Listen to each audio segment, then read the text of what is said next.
देव मानव दानव सभी विवाह बंधन रे आबद्ध होइथांती।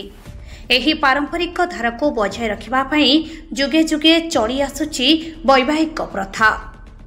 एही परिप्रेक्षी भद्रक जिलार आरोडी धाम बाबा आखंडलमणि पीठरे प्रतिवर्ष अनुष्ठित हेउथिबा शिव विवाह हेउची एठाकार एक नियारा आकर्षण।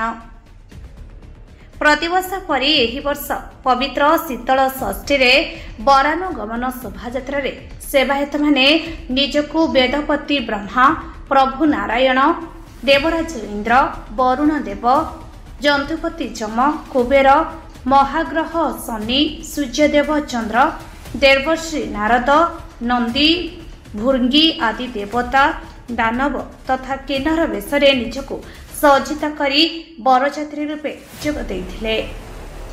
देवसभारे देवादेवी नृत्य एक भक्तिमय परिवेश सृष्टि करिथिला। देवसभारे नृत्य भक्तंक आकृष्टर केन्द्रबिंदु पलटिथिला। उक्त शोभायात्रा रे नंदी भृंगी वेशधारी सेवायतंक अभिनय शैली बेस उपभोग्य होइथिला।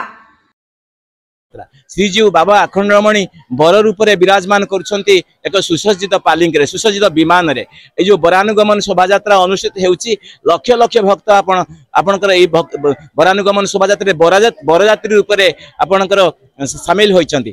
एथिरे ब्रह्मा, इंद्र, जम, वरुण, कुबेर, देवगण माने मध्य बरजात्री रूप में ये हेउची दिव्य विवाह उत्सव। ये संसार प्रथम विवाह उत्सव जो विवाह उत्सव द्वारा संसार शांति लाभ करथिला, तारकासुर बद्ध होइतिला एवं संसार पाप ताप नाश होइतिला। तेणु ये स्वर्गीय ये समस्त मंगलमय उत्सव ये तेणु करी बाबा आखंडलमणि पीठरे महा समारोह रे परिपालित हेउची। आपण जो वरानुगमन शोभायात्रा कथा कहउचंती आपणकर जो ओडिशार जो प्रतिष्ठित नामी नामी सांस्कृतिक दल आपणकर पाखापाखि 20 जिलू सुप्रतिष्ठित दल माने आसिक अंशग्रहण करिसंती।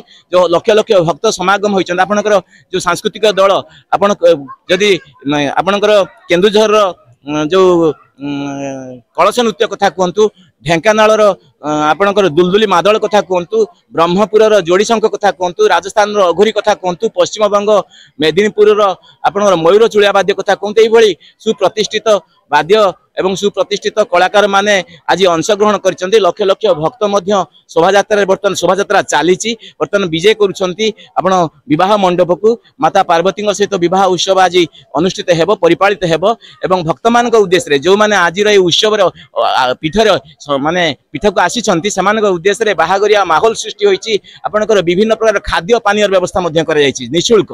आपणकर हजार हजार भक्तंक पई पाखापाखि आमे जा आकलन करछु 30,000 ऊर्ध्व भक्तंक पई आज प्रसाद सेवन निशुल्क प्रसाद सेवन व्यवस्था करा जायछि एवं विभिन्न स्थान रे खाद्य पानीय जो आकर्षणीय खाद्य पानीय स्टॉल मान मध्य निशुल्क खोला जायछि। तेणु ये सब परिवेश रे दिव्य परिवेश रे भक्त माने निश्चित भाव में माने खुशी एवं आनंद अनुभव करुचंती एवं बाबांकर अपार करुणार अधिकारी हेबे आज रे उत्सव रे योगदान करी एते संदेह अवकाश नाही। बाबा आखंडलमणि समस्तंकर मंगल करंतु ए शुभकामना आमे सेवायत मान पक्षरु करूछु।